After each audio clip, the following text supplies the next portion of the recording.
Здравствуйте, Валерий Викторович. Здравствуйте. Здравствуйте, уважаемые телезрители, аудиослушатели, товарищи в студии. Сегодня 3 июля 2017 года. И достаточно много вопросов к нам за последнюю неделю пришло в связи с визитом Генри Киссинджера в Россию. В частности, Вадим Казаков пишет: 29 июня произошла встреча Путина с Киссинджером. В СМИ не рассказали практически ничего об этой встрече. Как вы считаете, какова причина прилета Киссинджера лично к Путину? Ведь скоро будет встреча G20, и ГП могут передать послание через Трампа. Или вопрос настолько серьезен, что его нужно было обсудить без посредников? Вот второе более верная постановка, но действительно вопрос настолько более серьезный, что его нужно обсудить без посредников, но неправильно поставлена сама система отношений, система общения. ГП не мог передать через Трампа то, что ему нужно, поскольку Через Киссинджера. Через Трампа на G20, поскольку Киссинджер прилетел в рамках организации вот этой самой встречи Путина-Трампа. И здесь нужно было обсуждать, что могли сообщить наши СМИ. Ничего. Но главное, что они сообщили, что такая встреча была. И этого достаточно для того, чтобы понять, о чем идет речь. Значит, я уже говорил о том, что Киссинджер вынужден работать сейчас в поле, тогда, когда этого было достаточно работы страновых элит. Ну вот мы как-то недавно говорили по смерти Збигнева Бжезинского, и вот тогда страновики мотались по странам и городам и весям, а глобальные элиты, они организовывали этот процесс. И какое-то время считались с этими страновиками, говорили: а какие вы умные, вы правильно, дурь там написал Бжезинский, все, и все это одобрялось. А потом настало время, и тот же Киссинджер сказал: я, говорит, 30 лет терпел, прежде чем сказать, что ты дурак. Вот. У него на юбилей, кстати. Да, на юбилей, на дни рождения. Вот. Так вот, я хочу обратить внимание на более ранние события.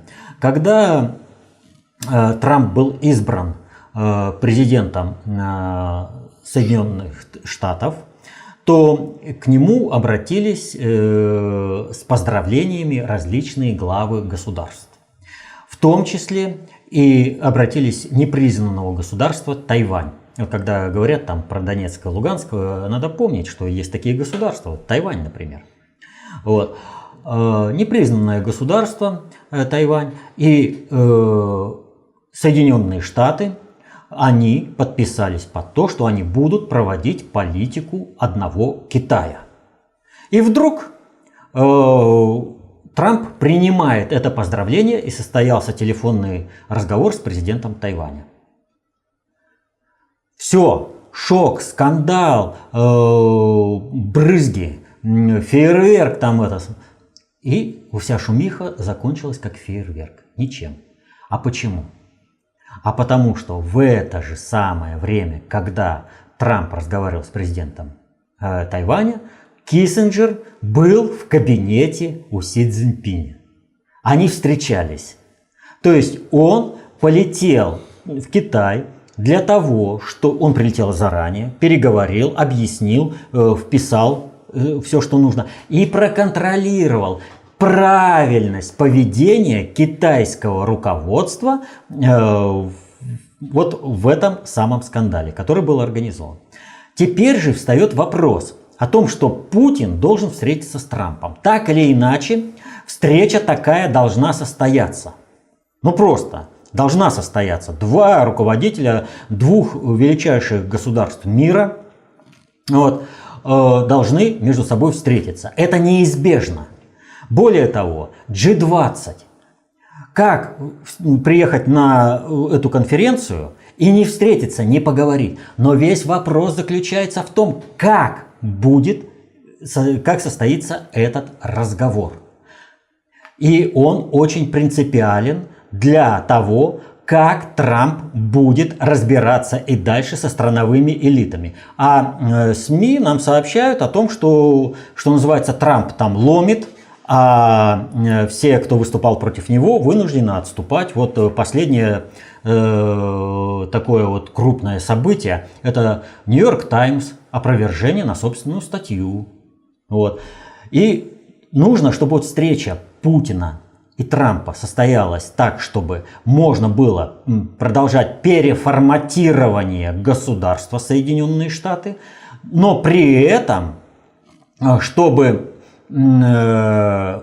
не было нанесено большого ущерба всей глобальной политике, глобального предиктора. И здесь Путин, который проводит глобальную политику, нужно договориться заранее, что, в каких формах будет сказано, какие темы коснутся. То есть сценарий встречи отрабатывается дозорно, поскольку очень вот шаткая позиция, очень шаткая везде. Небрежно, там, случайно оброненное слово может повлечь за собой очень большие последствия. Путин это понимает. У него нет случайных слов, но у него есть интересы России, которые не совпадают с интересами глобального предиктора. И глобальный предиктор для того, чтобы продолжать управление миром в собственных целях, должен заранее договориться, чтобы ненужное не прозвучало. То есть нужно приехать и заранее сказать, ну вот у тебя там, скажем, болевая точка такая. Ты захочешь это сказать, но ты имей в виду, у нас уже готовы вот такие механизмы, и ты готов к последствиям вот такого плана. Потому что ты однозначно получишь ущерб, превышающий полученную выгоду от того, что ты скажешь. То есть заранее сценарий подрабатывается. Естественно, Путин тоже заинтересован в том, чтобы развивалось бесконфликтно, чтобы глобальный предиктор продолжил поддерживать его управление. Потому что сейчас нужно выходить на выборы. И глобальный предиктор заинтересован более чем кто-либо в том, чтобы Путин вышел сейчас на выборы. Они сломают шею, глобальщики, любому, кто попытается встать на пути у Путина в плане избрания его президентом страны. Потому что задачи управления миром стоят такие серьезные. И Соединенные Штаты сейчас пребывают в дезорганизованном, неустойчивом положении. Еще дезорганизовать и неустойчивое положение получить в России, ну тут уже все. Тут катастрофа глобального уровня. Другой планеты у них нет. И не надо здесь заблуждаться на то, что идет устойчиво и как бы успешно перенос центра концентрации управления из Великобритании в Китай. Это один процесс. Но устойчивость держится на России и Соединенных Штатах. Соединенные Штаты сейчас в разбалансированном положении. Мы чего хотим? Чтобы элиты вернулись в их, как они говорят, святые 90-е и снова начали страну шатать? Для глобальщиков сейчас это смерти подобно. Они не допустят этого. Поэтому, да и вообще кризис, вот обратите внимание, Путин ведет бескризисное. Он старается мягкое управление выстраивать. Соответственно, этому ему тоже лучше договориться на берегу. Вот. И вот эта встреча. Киссинджер приехал, поговорили. А зачем СМИ сообщать? Зачем он приехал? Тем более, что люди в своей основной массе даже не поймут сути того диалога. Вот его записать на пленку, показать, о чем поговорили Путин с Киссинджером, и подавляющее большинство людей, а они не понимают, как осуществляется управление социальными суперсистемами. И очень мало кто, даже из профессионально осуществляющих управление страной, госчиновников, понимает эти вопросы и скажут, ну и что? Ну встретились и поговорили, просто так, за жизнь. А это очень важный диалог состоялся. И поэтому зачем? А всем сообщили. Состоялась встреча. Договоренность определенная достигнута. Значит, Трамп с Путиным могут встречаться на G20 в рамках уже вновь утвержденного плана, как в одной комедии. Вот такая ситуация с этим визитом. И кадровый вопрос очень серьезный. Смотрите, 94 года. Ну, старик просто в самолете помрет, если его так эксплуатировать. А нет, некого больше ставить на такие сложные вопросы. Мир стоит на таком кризисном, вот почему будут поддерживать Путина? Мир в таком кризисном состоянии. У них такая проблема с кадрами, понимающими процессы управления, что Киссинджер в 94 года вынужден мотаться. Ну, тем более, как сообщает Ушаков, Россия попробует вписать встречу Путина с Трампом на G20 в свой график. А это уже публичный ответ. То есть приехали, договорились, обсудили. Но о чем идет речь? У Путина всегда есть асимметричный ответ. И вот это заявление Ушакова как раз и говорит: все, здесь играем, как мы договорились, а вот встреча будет, как бы попробуем вписать. То есть мы осуществляем, мы не уступили ни на йоту своего суверенитета, вот, своей независимости и тех целей, которые мы преследуем при проведении глобальной политики, вот, которую осуществляет Путин. Вот это ответ. Ну, это одна сторона визита Киссинджера, и, собственно, он принимал участие в примаковских чтениях. Вас просят прокомментировать его выступления на этих чтениях. Это создание нужного информационного поля в преддверии, опять же, встречи Трампа и Путина или нечто другое? Нет, это вот как раз создание необходимого информационного поля. Он, Лавров работали на два паса в тандемном режиме. Огласили необходимую информацию, опять же, многие аналитики, если их так можно назвать. Ну и что сказал? А сказали очень серьезные вещи, которые изменят вообще положение в мире. Но вот цитатно это разбирать тут больше времени просто уйдет. А так учите достаточно общей теории управления, чтобы понимать, чего сказал. Главное, они создали действительно необходимое информационное поле. А примаковские чтения просто, ну как, вот подходящая, удачная площадка, на которой можно выступить, Ну, и как бы не создавая специальной этой площадки. Да? И здесь можно поменять сценарий, поменять выступающих, ну, обычное дело.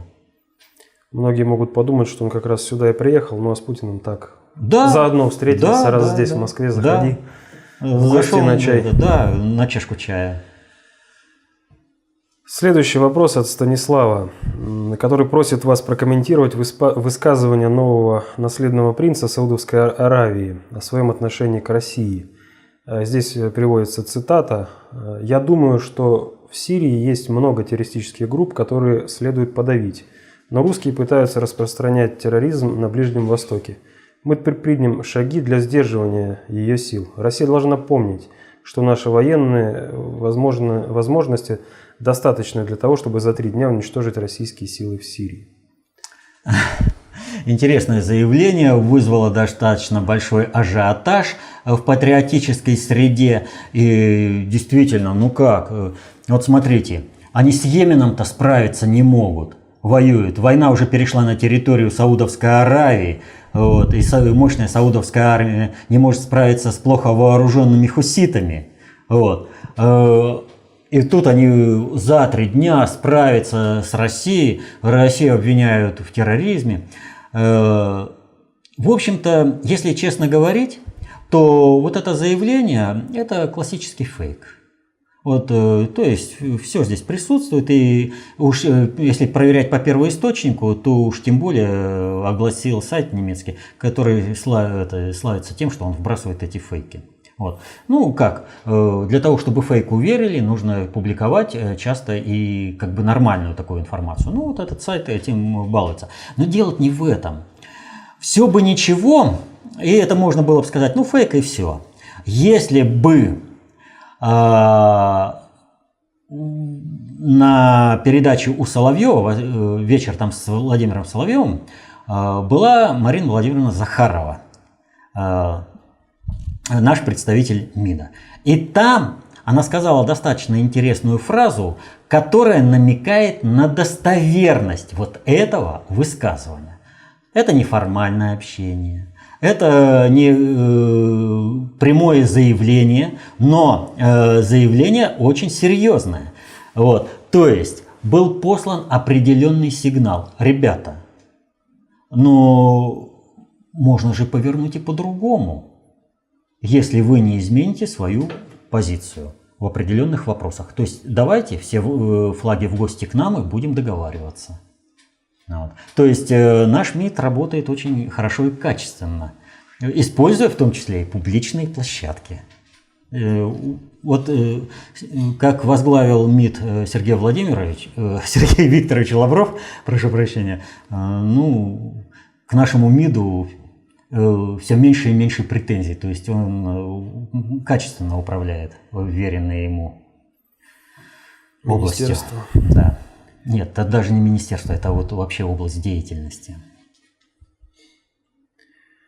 Вы, кстати, тоже в связи с Сирией еще один вопрос от Владимира, который просит прокомментировать следующую цитату, так скажем, заголовок одной из новостей. «Без Израиля мы бы не выжили». Это откровение исламистов, воюющих в Сирии. И вообще, расскажите о роли Израиля в войне в Сирии. О нем как-то мало говорится. Да вообще об этом не говорится. Хотя вот если вы посмотрите, ну как, грех жаловаться всяким исламистам и ИГИЛ на то, что Израиль их не поддерживает.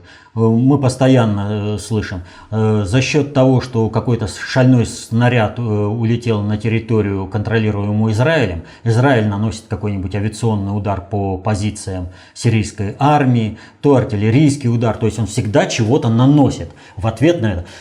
При этом признают, что снаряд был шальной и ущерба Израилю не нанес. Но в ответ на этот шальной снаряд, то есть, о чем вообще вот это свидетельствует? Такая мощная огневая поддержка, авиационная поддержка действий того же ИГИЛа со стороны Израиля.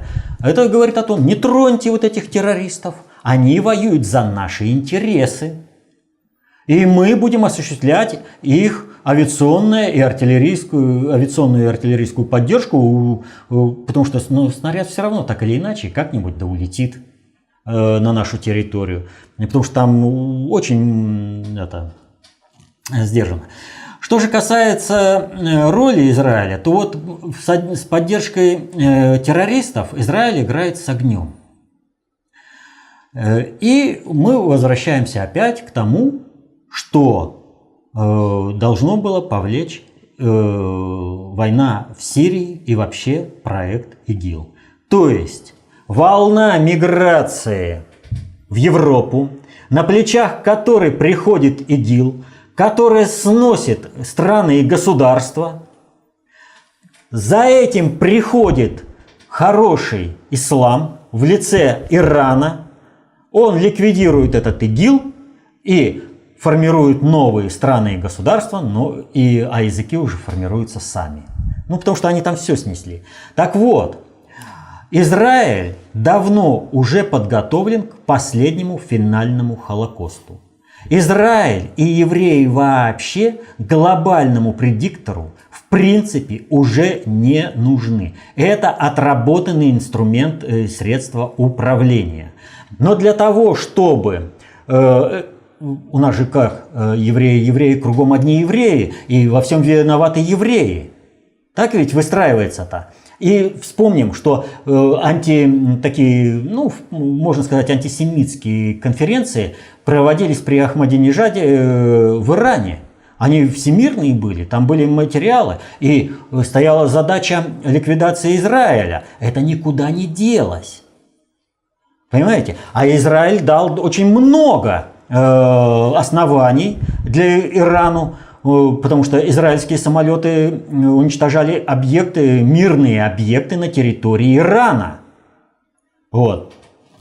Израиль сам дал много оснований. А вот эта поддержка Израиля, вот этих террористических группировок, которые они осуществляют в войне в Сирии, дает прямое основание для того, чтобы в победоносной войне правильного ислама против вот этих псевдоисламских, террористических группировок, прикрывающихся исламом, чтобы, Израиль же поддерживает.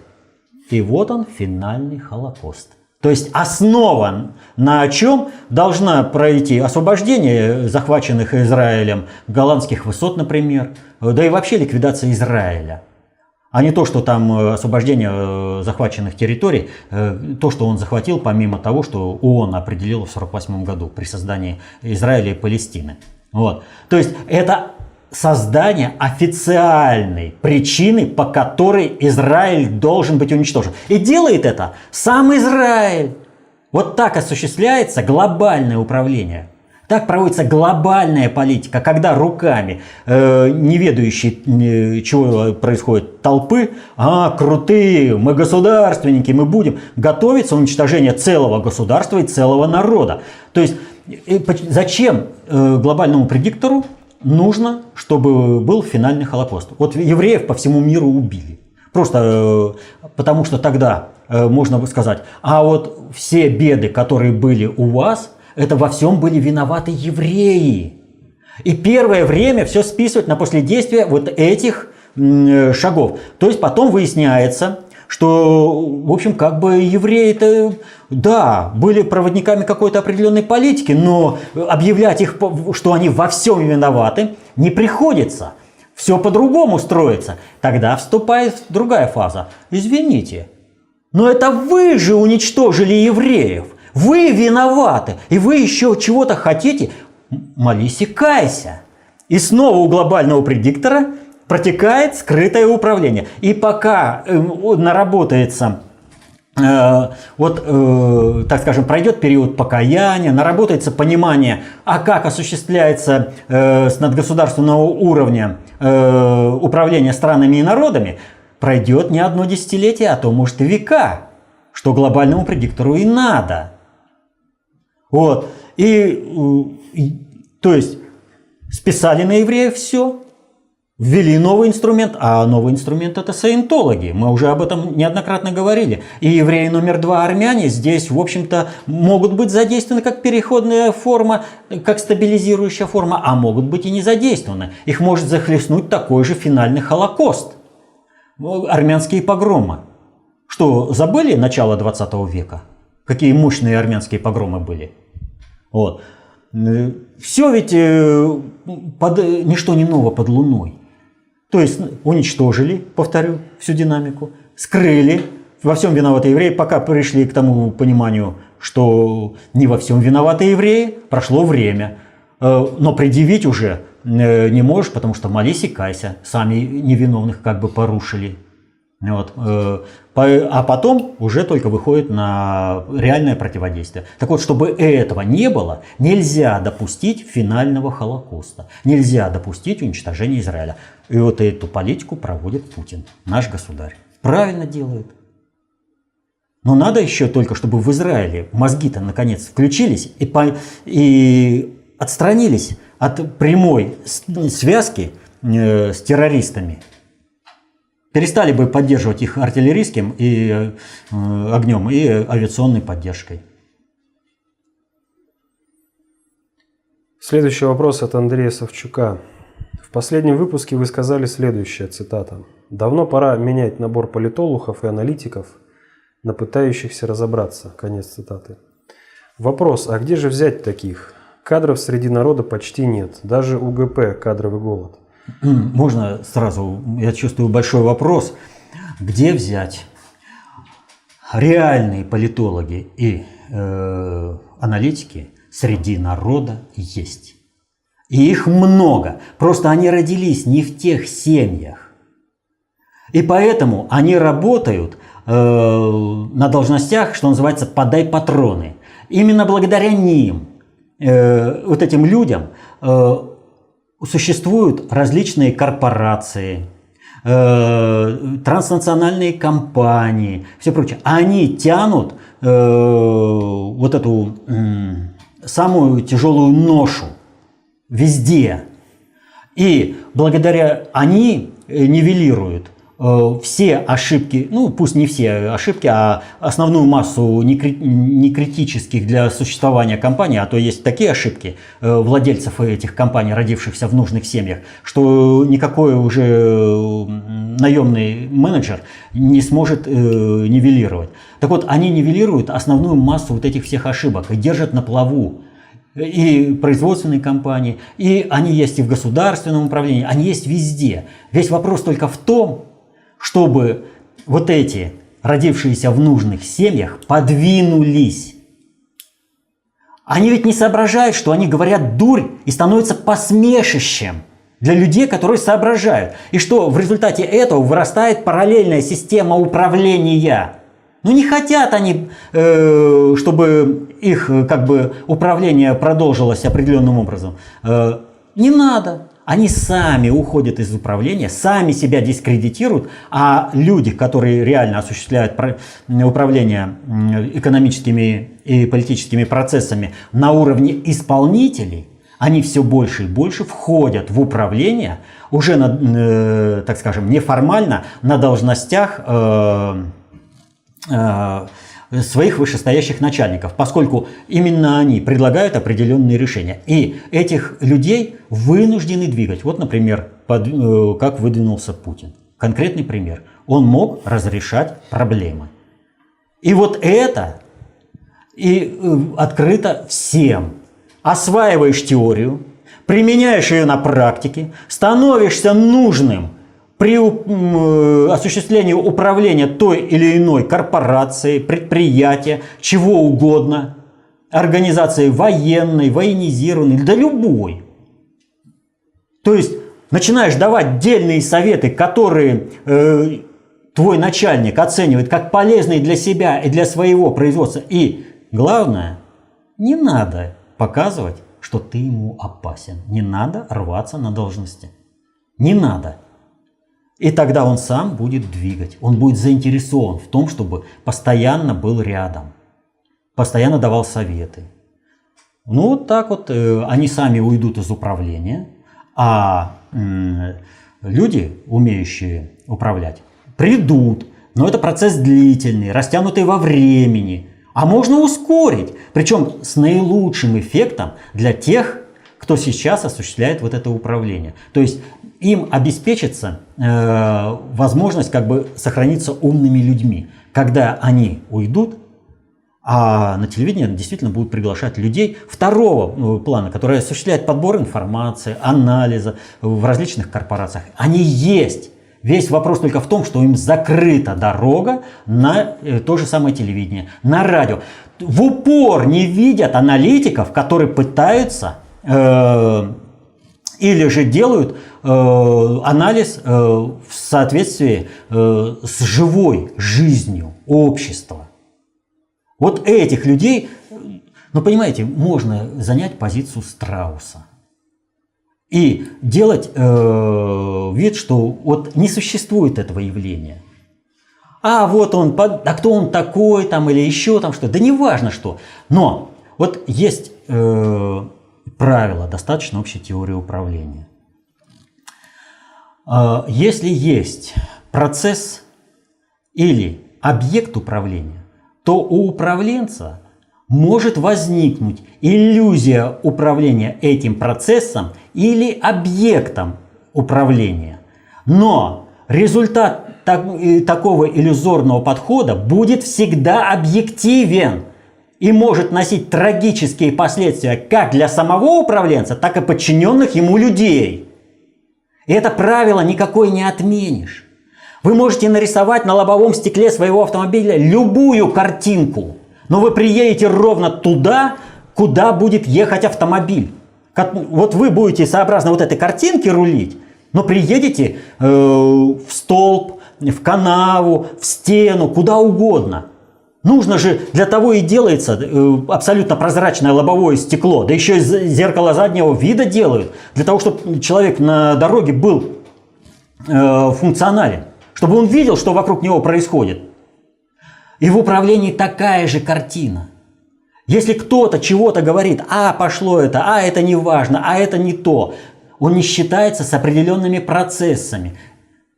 И там возникает ситуация, когда, выключив предельное, так скажем, необходимое количество процессов и объектов из рассмотрения и учета при собственном управлении, приводишь к катастрофе свою корпорацию, в любой управляемый объект. Поэтому здесь вопрос, где взять, он не стоит. Среди народа на среднем и низовом звене те, кто реально решает проблемы выживания любой корпорации и организации, очень много людей, которые это делают в реальной практике. Весь вопрос только в том, чтобы их поднять и чтобы они смогли сказать уже на общую аудиторию то, как они понимают эти процессы управления. И их понимание значительно выше, чем тех, которых мы видим на всех этих политических ток-шоу. Вот где брать. У народа. Фактически ответили на вторую часть вопроса. В чем? А кто, собственно, будет менять? Разве это кому-то позволят сделать? По той причине, что ситуация с политологами в России выгодна самому ГП. Ни в коем случае. Ситуация с политологами не выгодна самому ГП, поскольку она провоцирует кризисность и неустойчивость России вот в этих условиях. Им не надо, чтобы Россия рухнула. Им нужно, чтобы Россия была устойчива. Да, слаба, чтобы не представляла угрозы глобальному предиктору, но сильным, мощным государством, на которое можно опереться вот в это неспокойное время, когда заворачивается такой кризис, такой потенциально чреватое кризисом глобальным перестроение Соединенных Штатов. Вы представляете, что значит перестроить Соединенные Штаты и обрезать доллар для всего мира, на котором строится весь продуктообмен? Вы как можете допустить вот здесь ситуацию, чтобы еще у вас в России качалось-то что-то? Глобальщики-то заинтересованы в том, чтобы пришли. А вот наши...